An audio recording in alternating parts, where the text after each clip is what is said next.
Hello everyone, my name is Abby Summers. I'm a broadcaster and presenter and a content creator as well.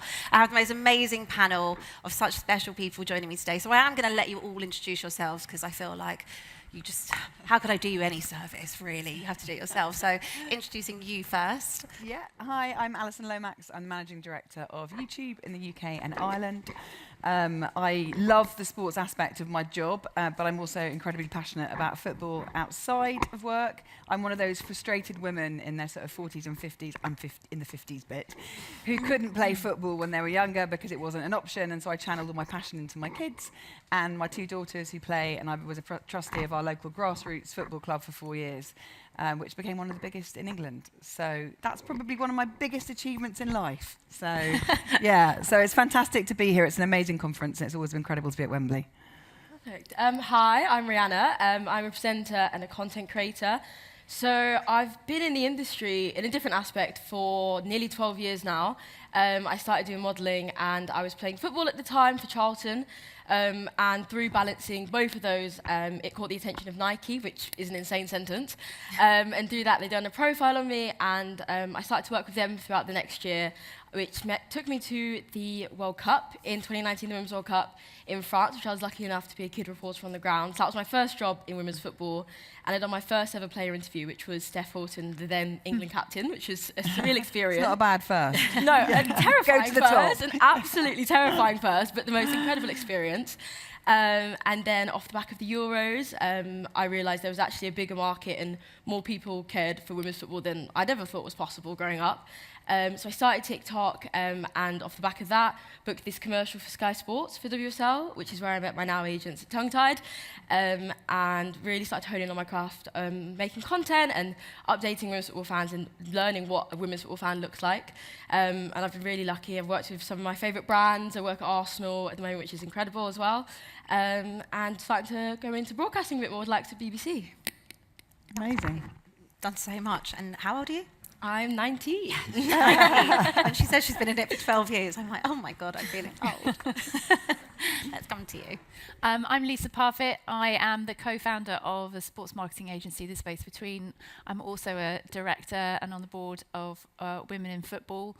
It was some years ago at a previous agency when we offered out to people that were doing really good work in women's sport and for women in sport. We offered some pro bono creative time to develop a campaign, and the agency I was at that time, we chose Women in Football that was celebrating their 10th anniversary, which feels a long time ago now, and we created the #WhatIf campaign. And it was a real game changer for women in football at that point. It really started a movement and a wave where people were starting to take a commitment to make change rather than what we identified as just lots of conversation, which was really, really nice, but it's actually like, make a commitment. What if I did something to make a difference? And actually, it was at that point then I realised that on Saturday mornings I was turning up and I was dropping my daughter off at football, and then I was going for a run, and I'd come back and realised actually we didn't really have a coach, and there wasn't much of a structure for the women's teams at my grassroots local club. So I took my What If pledge was I took my level 1 coaching badges, and I have coached both of my daughters now. My eldest is under 15, and to do the under 11s as well, which is also the proudest thing that I do. Oh, I brilliant. absolutely love turning up on a Sunday morning at 9:30 a.m. and -5 to find a frozen pitch. But I absolutely love it. It is the best part of my week, and lots of people tell you there's obviously lots of lovely football and you get invited to on Sundays, but my commitment is the under 11 Milford Pumas. Amazing. Hi everyone, I'm Rob Cottingham. I'm the PR and content manager at Sports Interactive, who are the makers of the game Football Manager. I've spent 10 years or so working in football content, so journalism, partnerships, production. I worked at the Football Foundation, who are actually based within this building before, creating opportunities for women and girls to play football. And Football Manager introducing women's football for the first time in the next release, so it's a really great time to be a part of it, and I'm really excited to be here. Oh, it's great to have you all. I mean, so star-studded up here, isn't it? We are going to be talking about the commercialisation of football and digitalisation as well. I've been trying to say those two words all day together. Should we start with you, Alison? Obviously, being at YouTube, MD of UK and Ireland, it's incredible. And YouTube is forever growing. I mean, from when I was young to where it is now, it's You're still young. younger. From where it was when I was younger to now, it's a whole different world. So, how has YouTube responded to the changing habits of sports fans? Yeah, great question. And for many of you, you might realise actually it's YouTube's 20th anniversary this year. And it's funny because when I say that, some people think YouTube's been around for longer than that, and other people say, "Is that all?" So yeah, we're 20 in April, so that's it's exciting, and we've obviously seen a huge amount of change over from the kind of the original 15-second very grainy video that was uploaded. Now, just in terms of how people can access sport, so obviously originally it was desktop and tablet, then massive growth in mobile, and actually now the biggest growth that we see is on connected TVs, and in the US, connected TVs viewership is higher than even mobile, so we're seeing huge growth, and that has massive opportunities for sports in terms of families sitting around and kind of watching football together. So the sort of format thing has really changed, and also just the formats within what they're watching on YouTube. So obviously originally YouTube was probably more known for sport and the shoulder content, so everything around the 90 minutes. We launched Shorts a few years ago, which was very healthy competition from TikTok, and we realised that we needed to up our game, and creators were asking us for more short form content. So short form is great actually for sports partners to sort of use to clip up content and to drive through to that longer content. And then the two other areas that we've seen big growth in is podcasts. Who knew how much everyone loved podcasts? And obviously on YouTube it's video as well, and we've seen massive growth in podcasts and sport, and I'm a big fan of the Toonie and Russo, which is BBC Sounds, which they also show on YouTube, and Shaban and Russo, we've got fans in the room of them. They're brilliant, outrageous. I mean, absolutely outrageous, but brilliant. So that's podcasts, and then the final area is also live. Is increasingly sports, whether it's netball or golf or rugby, are showing live content on YouTube where the rights haven't been sold, whether it's in the UK and different markets, and I'll talk a bit more about that later on. I could carry on for hours, but I sort of feel like, I'll stop now. We'll stop now. Rob, let's come to you then, because what do you see then in terms of like the next steps for how brands can kind of engage with women's football in a commercial way? Well, I think firstly, brands need to understand the opportunity that is there with women's football. I think some of the financial projections with women's football are quite naive. Like, there's so much potential there for commercial growth. And I think just by understanding that and knowing that it's not just a corporate social responsibility move, that it's actually something that you should commit to because it's going to financially grow down the line. I think that's the first step to sort of changing those barriers. I think brands should probably lead into some of the nuances with women's football. We have the opportunity for women's footballers to show off their personalities in a lot more ways than maybe like men's footballers do, and leaning into how those clubs can do that and storytell through those players is a really exciting opportunity. I'm an Arsenal fan, but I feel like Arsenal do such a terrific job of that. The Lionesses do a terrific job of that through things with Leah Williamson, the Merry-Ups goalkeeping kit. I think that was a great story that really engaged a lot of fans, and I think women's footballers have a lot more of an opportunity to express themselves in different ways. I think they're no longer just footballers. They're trying to express themselves in fashion, in music, and culture, and there's so many opportunities for brands to actually intersect there and make the most of that. A really good example of it I saw was the NWSL and the infant clothing brand Bobby. They did a really great campaign last year, and I'd recommend all of you checking it out because it really played on the fact that these women's footballers are mothers as well, and they called it Soccer Mum, and it really was a nice opportunity and a nice environment and a nice way of them essentially playing on those personalities, playing on this other element than them just being a women's footballer, and just finding the perfect brand to engage with. I love that because obviously, women, they have so many strings to their bow, as do men, but maybe more so on the women's side. And it's so nice, isn't it, that you can just have something else other than just being a footballer. You can have all of these amazing parts and attributes to you. And I feel like with the women's game, you just get that much more access. And you work so closely with players, doing content as well. What do you find then is the best type of content that really gets people engaged in what you're putting out? I think the first step of creating anything like that is actually understanding the women's football fan.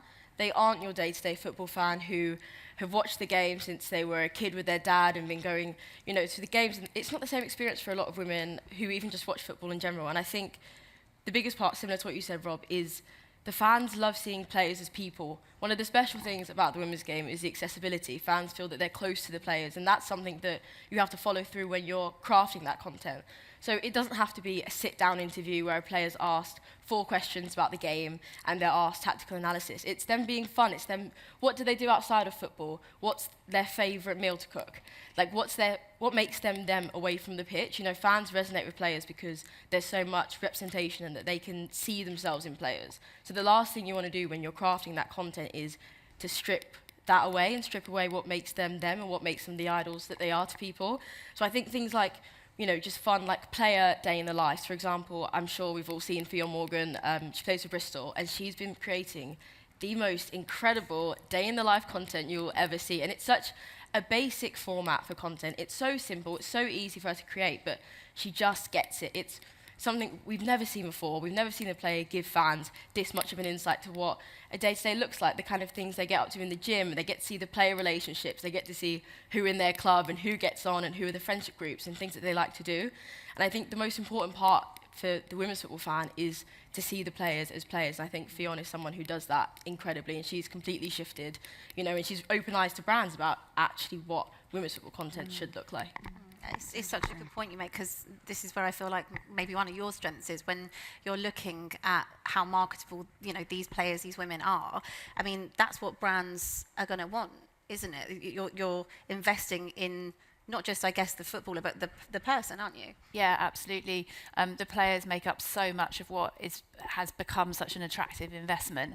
I mean, without teaching anyone to suck eggs, when it comes to the women's game, there really is no different in terms of why brands are investing in a sports sponsorship, because it is a sports partnership at the end of the day. We're looking at brand awareness, brand loyalty, trying to kind of change the perception of a brand, but also, to your point, and that we shouldn't overstate, but community, kind of social responsibility. Those are the reasons why people are and brands are investing.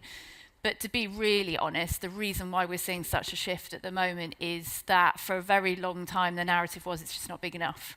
You know, it's not reaching enough people.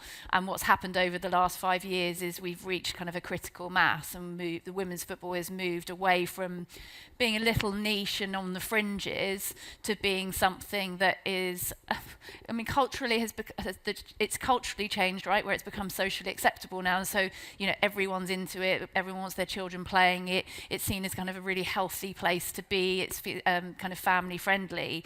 But the brands are looking at saying, you know, can I reach people? Are there more people I can reach through this? How easy are they to reach? And actually, how receptive are they to what I've got to say? The rights holders now have really built up a significant fan base, particularly in the women's game. I mean, if you're looking at, you know, just England fans now, you're looking at between 17 and 20 million Lioness fans now. That is a significant amount of people. And when you're thinking about the brands, they're trying to look at places where they can show up and align with people that have passions for the same thing, and they need a critical mass. You know, within that, I work with brands like Zero, which is a B2B brand. You know, they're targeting small business owners, but within that 17 million, there's about 3 million small business owners, and that's ones that are currently. What about the prospective ones that might be setting up businesses that will want to use their platform? So there is that critical mass now. How easy it is to reach them, I think there's still work to be done on that. The partnerships with the likes of YouTube is certainly helping, and content creators too.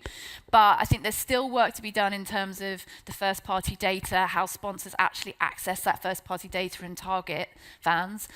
But the last thing I think is really critical is differentiation. And I think that's what the women's game has done for so many brands. And I look at brands, and you look at perhaps some of the particularly challenger brands that have come in the space who are sponsoring women's football, and it's really differentiating, versus perhaps kind of their competitors who are in this market, in the space, who are sponsoring rugby or men's football. But the women's game is really differentiating for them. And the value in the IP, I think, on top of reaching that critical mass is kind of that like perfect, kind of the magic. That's where the magic's happening. Well, it's a completely different area, isn't it? I guess compared to the men's game, you're reaching, I guess, maybe even or trying to reach even a larger audience because it's more inclusive than what you would have in just the. Yeah, they're certainly a very valuable, even if they are not still as bigger audience as you might have for the men's game. They are a very valuable audience. So just because they haven't quite got as many, when actually it comes to aligning with brands and their likelihood to convert to brands and buy those brands, they are much more valuable. Yeah, absolutely. And when you say valuable, it also means loyalty, doesn't it? And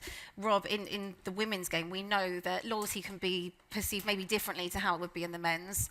A lot of the time, I grew up, unfortunately, as a Spurs fan because I had no choice. That was the way it was in terms of following the men's side of the game. But with the women's, it's sometimes a bit more player-led, isn't it? So how do we ensure that we keep those fans loyal to a club, per se, if the player leaves? How do we ensure that loyalty carries on? Yeah. Well, firstly, sorry about being a Spurs fan. I think there's a real opportunity for women's football fans to define how they want it to be. And I think there's a real desire for them to define how they want it to be for the fan culture. Like, there's such a space there, like, as it grows and grows and grows, and they can define, they can shape, and how they want those fan groups to be. And you can already see that in how community-driven, particularly in comparison to the men's game, the female football supporters are. It's such a welcoming experience, and I think that in itself shows how much they've driven change and how much of a desire there is to drive that change. I think what you might see in terms of the future of that will be a growth in tribalism and more partisanality. And I think with that, it might be a response to some people saying that, women's football is infantilized or too family friendly. So I think there's a natural reaction to that in that direction. In terms of garnering fan loyalty, I think the broadcasters just need to put it on as much as possible. We know the WSL has grown so much, right? It's tripled in the last 5 years. It's going to hopefully double again. We know that there's that attitude and that excitement for it there, but growth has slowed slightly in terms of, we're reaching Amy Cripps at Versus. Recently I went to a talk and she termed it as an inflection point. I think with the broadcaster support, we can further push that and reach that point. And then in terms of clubs and leagues, storytelling, we've touched on it already, like storytelling through their players, understanding that women's football fans are Gen Z primarily. Like, the fastest growing audience within women's football is Gen Z. They're more likely to engage with clubs on social media. They're more likely, to your point, Abby, to follow individuals. And they're more likely to get into the game through looking at role models or people within that space. So storytelling through those individuals, as a lot of the clubs already do so fantastically, I'll name Arsenal as one of those clubs again, I think continuing to do that will just build those role models up and then inspire fan loyalty. And the way to get into that is through those individuals, and then eventually you start becoming supporters of those clubs. I think you make a really good point with that as well. And in terms of Arsenal, it's not often I'll give Arsenal credit, but I think that the way that they've always championed, alongside Chelsea as well, their women's team has always been something that I've massively admired from them. Back to you, Alison. In terms of kind of keeping those fans engaged, within the YouTube space, have you had to try and change some of the content that goes out on YouTube? Well, so we're a distribution platform, so we don't create any content ourselves. We partner with, whether it's broadcasters or clubs or creators. So that's absolutely our role. I think one of the trends that we've really seen in terms of reaching younger audience, you talked about Gen Z and new fans, and this is a completely new set of fans. Am I making a funny noise? No? No. Okay, that's fine. I won't move. I'm getting a bit overexcited. Is really partnering with creators and thinking about creators as next generation production studios. Show of hands, was anyone here 2 weeks ago or watching the Sidemen charity match? I know Alex was, because Alex was with me. Anyone else? Was anyone else? Hands up. The Sidemen YouTube All-Stars charity match. So probably 4 people in this room. And so for those of you... Oh, sorry, I didn't think... Yeah, 5. Yeah. So for those of you who don't know, the Sidemen YouTube creators, 8 friends, they've been on YouTube for about 12 years now. And they have this charity match where they play the YouTube All-Stars, which is loads of different global creators from around the world. They sold out Wembley in 2 hours. So 90,000 tickets. They had 2.5 million people watching it on the live stream and about 25 million views of the match since. So these are big, what we would have classified when I was younger as celebrities. You know, these creators have massive fan bases. And we also took 100 creators, and those creators were getting stopped and, you know, selfied and, you know. So there is this new generation of creators who have these deep kind of fan bases. And certainly one of the things that we've seen working with different sports companies and brands is just helping to lift the lid. So, for example, last summer we took 10 creators to the Olympics, and it was with Warner Brothers Discovery. And as they said themselves, they said, like, we're the masters of storytelling with the cameras and the games, but actually the creators are the masters of storytelling with the mobiles, the GoPros, lifting the bonnet and behind the scenes. And it's that partnership that works brilliantly. And certainly it's something that we do quite a lot in the States with NFL. So they have a creator of the week. The creator has access to the athletes, to behind the scenes. They use Mark Goldbridge for the Super Bowl because they recognise that he had a big global audience. So it's a good way of them sort of reaching global audiences as well. And so he was able to use some of the social assets as well for his watch along and in his clips as well, which worked brilliantly. And I think the final thing I'll say is, so something that the WSL will be doing from next season is they will be allowing their athletes to use some of the social clips in their own social media, which is the first time that we've seen that happen. That deal has been struck in the UK, which is amazing, because then that's allowing them to really amplify the great content from the matches through the athletes. It just is crazy how amazing YouTube actually is. I mean, my career has literally started from doing YouTube and working with YouTube.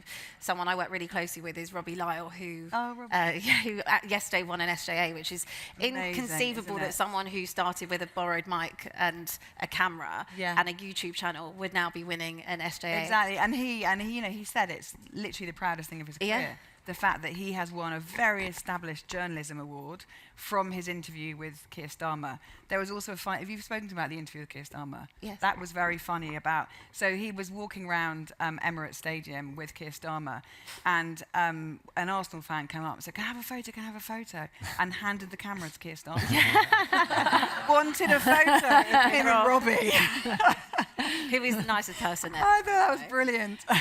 But it is honestly amazing how many careers actually YouTube is creating and making, and it's his business. It absolutely is. And you know, someone like you, Rhi, I mean, you're constantly creating content. You know, you are young. You're tapping into you are Gen Z.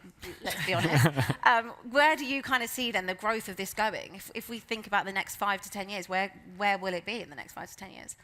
I think it's one of my favourite things to think about, because if you look at content in the last 2 years and how that's completely shifted in the women's game, the thought of in 5-10 years is it's going to be something that's fun, it's going to be natural to a lot more athletes. I think the biggest part is that women's football, like I touched on earlier, women's football isn't just what happens in the 90 minutes on the pitch. It's about the players as people and what happens outside of it, and the culture and fashion and music. And, like, for example, Footballer Fits is one of my favourite accounts at the moment, and they've just opened a women's account as well. You know, like, women's footballers love to express themselves, and that's how they reach their audiences. And I think there's so much more to football away from the pitch. So for me, I think tapping into culture, these are the things that the fans really love about the women's game. Tap into the culture, music, fashion, and things that make women's football so unique. Because whilst it's one sport, they're so very different. There's so many different aspects to them, and that completely divide them from the men's game. And I think we're starting to see, like, media outlets and clubs and broadcasters understand the difference between the two games now. So it's what those next steps are and where it goes. So yeah, I think for me that would be the next big step. It's just hopefully making sure that they maintain that level of access, that the fans can consume it, because it's so different, obviously, on the men's side, where you can barely get any access, and they monitor everything that's put out on their things, and that's what makes the women's game so great. Lisa, let's kind of move over to you then, and let's dive a little bit deeper in terms of the audience of women's football. What can you kind of tell us about them? Because they are unique and they are diverse and they're different, and that's what makes them so great, right? Yeah, and lots of what we've been talking about particularly talks about that kind of diverse, that very fast-growing Gen Z audience. I think what's really pleasing to see, and having worked with different clubs and rights holders, is there's been a stronger focus on understanding audiences over the last few years and really starting to kind of pick what their kind of drivers are, what their motivations, what the barriers are. There's so many different ways to commercialize them, so many things that we're trying to do. We're trying to get more people to attend, trying to kind of deepen their fandom with domestic clubs, take them from England to kind of becoming a fan of Spurs or Arsenal. We're trying to sell more to them. Like, there's so much that we need to understand, and to talk about the women's football audience as a kind of homogeneous group. I always struggle with that word. As a one big group would be doing a disservice actually to how diverse and different they really are. So if you're looking at an attending audience at the moment who are turning up, particularly to the big games, the kind of big sellouts at Arsenal, they are quite family focused. Everyone talks about the different kind of feel you get at a women's game versus if you go to a men's game. They're going along for the experience as much as they are for the skill. They're going for the entertainment. However, they aren't as deeply connected. They aren't necessarily, yes, there's some really kind of hardcore strong fans, but they aren't broadly as connected to the club. Actually, what we're finding is there's a bit of a tail off in terms of people coming back time and time again. There isn't that regularity that you get within the men's game. You then start to look at kind of who's watching it, particularly on some of the more kind of traditional platforms on TV, on broadcast. And what's interesting there is, and there's some new research coming out from Sky Sports and Gemba, and if anyone's listens to Unofficial Partner, Joe Osborne was on there yesterday talking about it. It was brilliant. Is actually, they are not necessarily kind of a Gen Z audience. They are a sports fan.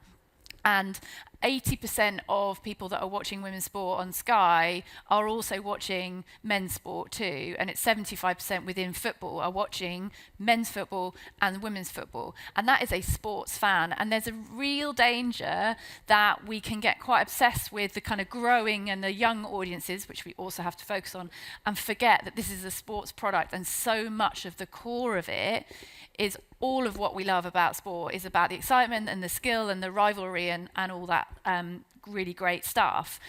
And then you've got some really interesting audiences that come in through a national team, who come in through supporting England and supporting their nation at their big moments. And what do we do with them, and and they are a really, really hard audience, because they do come in through kind of national pride and passion and getting carried away, and often an empowering movement of women's sport. So it's really, really complex, and each one requires a different commercial strategy for how you kind of take them along the funnel, as if that exists anymore. But the most important thing, I think, is, back to your point, the points that have been made here, is how do we do that and make sure that every single one of those groups still feels included and there's something for them, and that women's football is discoverable for them, whether that's going to be on Sky and perhaps putting it on some of their non-sports platform, whether that's on YouTube, whether that's on Shorts, whether that's with creators. We have to do the whole lot. It has to be discoverable, and it has to feel inclusive, and not change it so much that it doesn't feel like the sports product for what is the biggest audience. Yeah. But also not just do the same as what we've always done for the men's games, so actually it feels like, I'm really not into that, that's not my thing. So it's complex, it's complicated, but there's so much more data now available, which is really exciting, because it means you can really set some kind of specific commercial strategies. Yeah, because it's making sure that they always feel included as the game continues to grow. Yeah. Did you feel like after when the Lionesses won it? Yeah. Do you feel that obviously brought in a whole new group of fans that then wanted to go to women's games and had an interest in the WSL? With what's coming up this summer then, are you kind of preparing yourself for then, hopefully England go on and win the Euros, but if they go on and do really well, that come the next season, that's going to have a whole new level of fans, and how to target them to make sure that they stay interested in the WSL? Yeah, I actually think you're still building from 2022. I actually don't think the job of taking somebody who's come in for that Euros win has been interested to say they've gone down that journey and now they're a regular attender week on week at Arsenal following the social. They're not. So I feel like actually it's just going to be another place to kind of build from and deepen engagement, because that's what we've got to do. There is within women's sport a care gap that exists with new fans that are coming into women's sport versus men's sport, where they care much more deeply, they're more regularly watching, spending more time and their money on it. And that's what we've got to start to close. those is kind of deepening engagement, making people care more. So I think from Euros, we're still building on that. We still haven't done the full job of converting those people into the domestic game and kind of becoming regular. They will. They will. They will. In time. They'll be there. Rob, as we are obviously talking about audience and fans, where do you then see the women's kind of fan culture heading in the future? You touched on earlier about Football Manager. Obviously, the women's game is going to be included in that. That's amazing. That's something I would never thought I might have seen in the game these days. Yeah, I mean, Lisa made some really interesting points about the different audiences with women's football. I think Football Manager, and for those who don't know, it's a Football Manager simulation game. We're going to introduce women's football in the next release. And I think it just represents like another touch point in which people can ingest women's football in a way they haven't done previously. I think just from the top line perspective, 17 million players have played Football Manager 24, so it's a significant number. We're hoping it's going to be even bigger for the next release. So in terms of raising awareness, that's great. But also the nature of Football Manager players, like typically PC players will play hundreds of hours of it. They won't just play it, they'll become deeply immersed within Football Manager. They'll immerse themselves completely within that world, and they'll sort of start developing real life affinities with players and with teams, which is what we were touching on earlier. So I think it's a really interesting touch point and a really interesting opportunity for those people to experience and get deeper and deeper into women's football. And I think what we've seen from our research is that there's a lot of men's fans that have like a sort of nascent interest in women's football, but haven't really explored it. And it being on the game where you can just switch from men's to women's is going to open up that opportunity so they can broaden their horizons and really deep dive into it. Tina Keach, who's a former panelist at the Women in Football, she's brilliant. She developed the database for women's football, and it's going to be hopefully the most comprehensive in the world when it does come out. And it's going to be a real reference point, I think, for a lot of people looking to learn about the game. And just having that opportunity, having clubs and leagues interested in it, is only going to mean that there's another touch point, as I said, for people to experience it. We opened up the doors, and a few of you here attended in October to introduce ourselves to the women's football community. It's been a long time coming, and we're obviously really excited about it, but some of the feedback we got was really encouraging in terms of it being not just about the game, but in terms of like the impact it will have in like a wider sense too in women's football. I mean, I'm excited to play it. I was one of them that used to spend hours playing Football Manager, so I'll be sitting there with my suit on at home. I'm really excited for it. I was one of those people. Alison, then what's kind of next then for football content? Because there's always a trend that's going on. We see that all the time. You even touched on it. You knew that TikTok were doing kind of shorts. Now you guys do short forms. There's always something that's innovative and kind of changing the way that fans can consume that content. What's next then? We're seeing a lot of interest from, I am now definitely called. Am I called? Oh, yes, hold on. Feels like I've got a neck brace on. Maybe I'll take my earring, is that right? We're seeing a lot of interest, thank you very much, a lot of interest particularly from sort of younger audience around watch-alongs. And what they love about watch-alongs is they love that responsiveness, they love the chat, the polls, the sort of real-life connections that happen. So definitely watch-alongs. We're seeing a lot of interest in the sort of the new leagues like the Baller League, the Kings League. That they're really picking up traction on YouTube. Athletes as creators, there's definitely a trend there. There are a couple of big, high-profile. That might be a lot easier. There were a couple of high-profile sports creators last year. So Jude Bellingham, so he released his documentary series on YouTube, and also Ronaldo launched his YouTube channel. I mean, that was phenomenal. He broke every single record that we'd ever had at YouTube, getting all of his play buttons within about 24 hours. I think he's now got something like 70 million subscribers. And actually, if you go to his channel, there's a really lovely video where he's doing his unboxing of his play button. So when you get to certain milestones, like 10 million subscribers, you get a play button. And his kids are generally like totally mesmerised. It's like the best trophy wear that he's ever got. Is his YouTube play button. So athletes as creators, and we've talked a lot about the interest in the Lionesses and them as individuals. And so, we'll definitely see more of a trend of you mentioned Fionn. I'd never heard of Fionn. It's incredible. Oh, really? It's incredible. Yeah. And certainly in rugby, there's a player called Alona Mayer. Do you know? Yes. Yeah. So I mean, she's come over from the US and is literally selling out stadiums now because she's got such an incredible following as well. So definitely that sort of athletes as creator phase we'll see continuing. I look forward to it. Rhi, you're someone, as we said, spend a lot of time with Arsenal, a lot of time in the social team, create a lot of content. What do you think that the clubs can do then to kind of leverage those platforms like TikTok or YouTube and continue just to grow that engagement? I think that's my favourite thing about being at Arsenal and in that environment is they care so much and they really, really understand how much of an impact social media has. Like, off the back of the Euros, everyone had an opportunity and what they can do. We all saw the potential that it had, and I feel like Arsenal really, really grabbed the opportunity and absolutely ran with it, and we saw the incredible attendances at the Emirates Stadium. My first game for the club was the sellout against Wolfsburg, the first time that the Emirates had been sold out. Wasn't it? Incredible. Insane. I have a little mic. And that was the thing. It's caring and understanding what the women's football fan wants and being so open-minded and moving away from your standard things. I think one of my favourite formats that Arsenal do is the 360 camera. I'm not sure if anyone's seen it, but on Team Photo Day, Arsenal do a 360 camera where they literally give the players, normally Beth Mead, give the players like a 360 camera and they just run around and go to each other and put it in each other's faces, and it's just them having a good time. So I think that's something that clubs done really well. Chelsea have really leaned into it recently. They've built an amazing, amazing following now on TikTok, and then you're seeing that reflected in the attendances at Stamford Bridge, and they're attracting crowds that we haven't maybe seen in the last few seasons. That when you look at a club like Chelsea and their success, and they run away with everything. So watching them now move into the social space, they know exactly what they're doing. And I think the biggest thing for clubs to identify and acknowledge is the impact, the direct impact that social media and the content has on the crowds that they can attract and the things that they can do for creating club loyalty. If a player leaves a club, those fans have become so deep-rooted in what the club is and every single player on that pitch and the badge, and that's going to make such a big difference in the growth of the game long term. You lead me in really nicely. Was there something you wanted to add on? Are you an Arsenal fan as well? I'm a neutral. I'll be a yes. No. It's just Rob and I. Yeah. Neutral. Neutral, she says.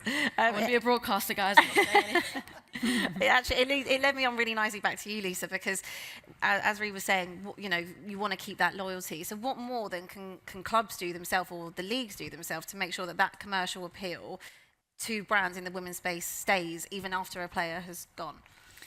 Well, for a brand, what the clubs are doing at the moment, I think, is like invest in the IP, invest in the players and the storytelling, the brand campaigns. I think that the women's clubs and women's football have done are creating really special campaigns that brands want to be part of. They want to align with them. The distinctive nature of the women's game, I think, also gives brands just really great opportunities for kind of narratives. Like, brands have got an opportunity, and I think this is where it is partnership working, where brands have got the opportunity to shape culture as well. Like, if a brand is involved, it makes it kind of relevant, it gives it credibility, but it's also money invested in the discoverability of the game. Like, brands that are coming into the women's game are investing in activation, they're investing in campaigns that's taking women's football out to new and different places. It's going in their direct marketing, it's going out to their customer bases, which is really, really important. But brands are really in women's football looking for those distinctive narratives. It's another Arsenal example, unbelievable. But I think the Purcell campaign that has recently come out, it's every stain should be part of this game, is just the perfect opportunity where a brand can talk about that. It's absolutely baked into their product clearly, but using the platform of women's football, and just it's the perfect way of a sponsorship activation, being able to really demonstrate and take women's football into new and different places, and with that really, really distinctive, different story and message that really cuts through, which, if I'm honest with you, don't see in the men's game. You don't see in men's sport happening as much. There's so much kind of there's so many untapped areas for brands to explore, which again is just really strong kind of opportunity commercially for the women's game. Yeah, you're right. It seems like there's always like a deeper message behind what the sponsorship is, rather than just sticking something on something just for the sake of it. And that comes back to the audience again, because that's what the audience expects. The audience doesn't want just kind of, okay, it's a media platform. Yes, they're promoting their brand, but they want to engage in something. They want something deeper. They care about this stuff way more. They are a more purposeful audience, and that's both the men and women who are fans of women's sport. They are more purposeful, so they are much more engaged with equity and diversity and those compelling narratives. Absolutely. Rob, to make sure then that we keep this equitable across all levels of the game, how do we kind of ensure that we get this at like a grassroots level then?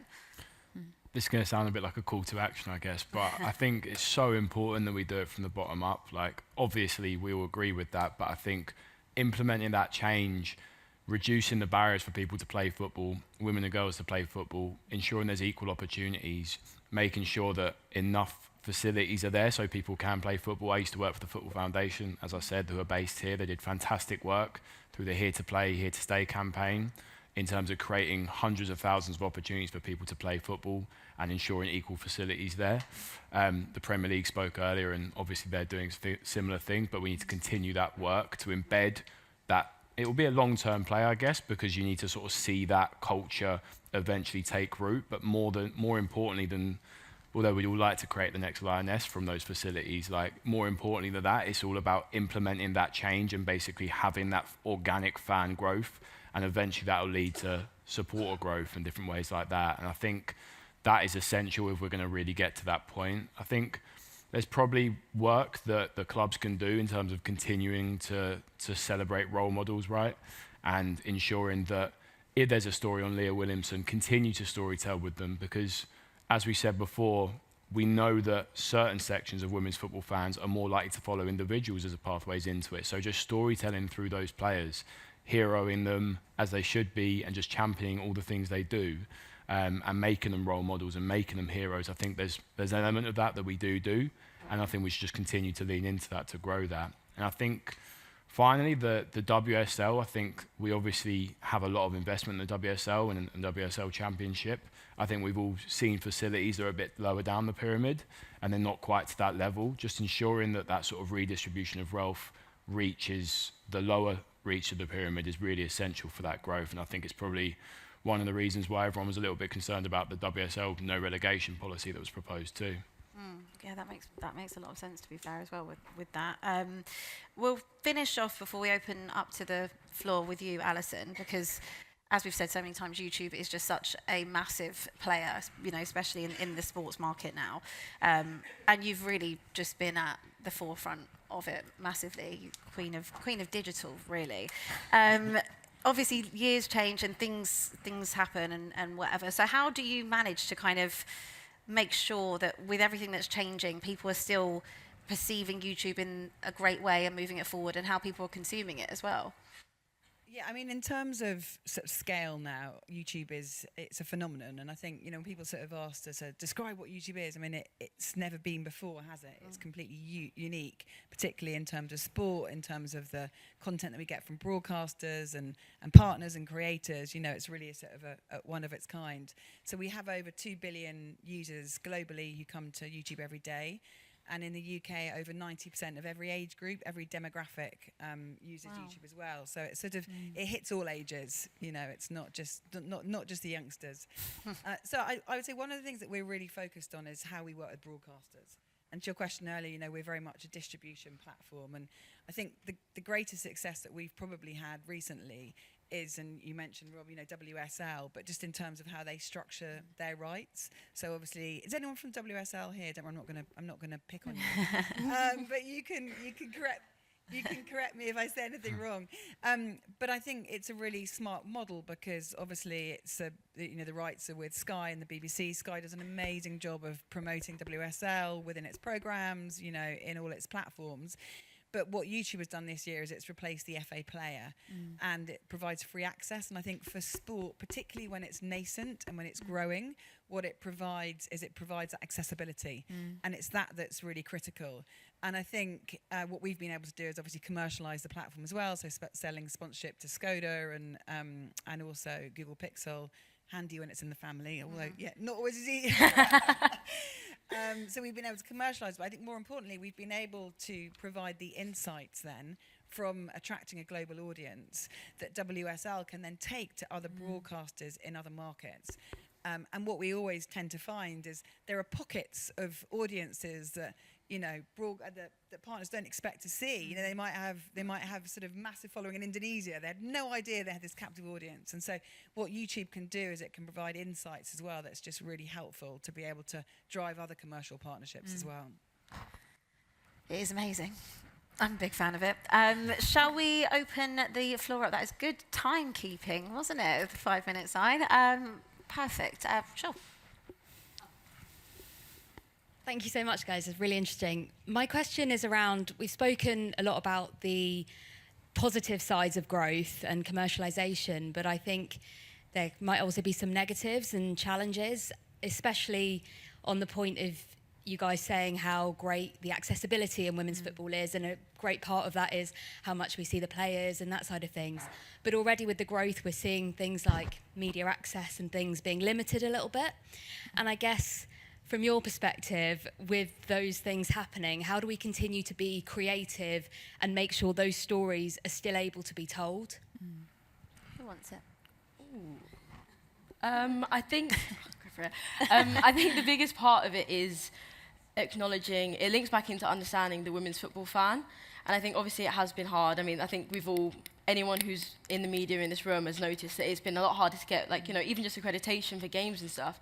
But I think because it is so pivotal to the growth of the women's game, and like I said, there's so many direct links between social media and the player access and the content that we see that directly correlates to setting up stadiums and nurturing the new women's football fans, off the back of the tournaments. And I think because it is such a massive, massive tool that is so unique to the women's game, it's something that clubs are looking at and clubs are evaluating. And I know from an Arsenal perspective anyway, that clubs are talking to media. And I know the FA actually recently held kind of a sit down with the journalists and content creators to ask what they can do to create environments where we can create content and they can get the same amount of access, but obviously a lot safer, and looking after the players' well-being in a way that I don't think players have had to be looked after before, probably, in terms of the attention that they get and some of the terrifying TikToks that you see out nowadays. But I think it's really impressive to see behind the scenes that clubs and the Football Association are doing to ensure that we can still tell those stories, but in a slightly different way. Just jumping on that point as well, because it's a really good question. I think women's football fans feel a lot closer to the decision makers of the game than the men's fans, who maybe are a lot more disillusioned with them. So I feel like if there is an opportunity to engineer that change and to try and implement, we don't want that access to go. We still want to see those storytelling. I think women's football fans are in a much better place with a clean slate than the men's game is. Jerry? Hi, Jerry Cox from Haters TV. That was my colleague, Aisha. She's just started with us heading up our women's, or rebooting our women's football. And this is probably one for Alison. Our dilemma is that we've got a big platform on YouTube, most social media channels. So we're not Cristiano Ronaldo yet. We've got one button and we're getting towards 1 million. But to do our women's coverage, to do it justice and talking about the different type of fan, would we be better served to go with a new platform, a women's only channel? We've done it on Instagram quite successfully. But then again, if we're going to stick with our men's audience, if you like, or predominantly the men's football audience, which is 10 million views a month, then we got more chance of bringing in brand partnerships, which will help us fund more investment into covering women's football. So we're slightly in that dilemma. Do we start from scratch, a new channel, or do we just try and continue to draw over? It's a great question, and I'm very happy to take it offline and we can have a follow-up sort of proper conversation about it. And it's a question that we're being asked quite a lot. I'd be keen to sort of look at all your data and understand the channel in more detail, but my gut would be yes, is actually create a different, it's a different audience. and therefore create different content and a different environment. And then also you'll probably ensure that you give the women's content a bit more prominence as well, because I mean, I'm not familiar, I haven't looked at it recently, but it may be that the women's content is sort of, you know, below the fold or lower than the men's content. And so therefore you can think very clearly about like what's the proposition for the women's content and how different is that as opposed to just tweaking what you already have. But really happy to have a session on it. Yeah. I don't want to fall out at the last few minutes, but and it is going to be dependent on the data, but it was quite interesting what Joe on Sky was saying on the podcast yesterday, because they get asked this question an awful lot as well, and their instinct is to not do it, and part of that is because they've looked at their data now and they've realised that there is such a big crossover. 80% of those following women's sport are also watching the men's football as well, so that their instinct is, but that is obviously down to the data that they've got, and it depends, as you rightly said, but I think there are merits on both. You know, you've looked at different platforms, even, you know, press platforms like Telegraph Women's Sport, who have done it, but it enabled them to funnel the investment, to get the right investment, give it a platform, have a distinctive. So I'm probably giving you a very confusing answer, but I'm not giving you an answer. It starts with exactly. starts with data. And a follow-up session. Yeah, are they people that are going to be so core men's that they just are absolutely switched off to women's sport, or actually you finding they're a really great core sport audience that will watch both, and therefore, you know, your instinct around brand partnerships, right? If you're going to have a bigger audience, then you can just kind of grow it, or you need to go out on your own. But it's fascinating. I hate to know cut what you this do. short. Sorry. So sorry, guys. I hate to cut this short with our Q&A, but I sadly have to tell us that we have to wrap it up now. I just wanted to say a massive thank you to all of you guys for joining us. I hope you all enjoyed it. And please do make your way to the Bobby Moore Suite for a very special fireside chat.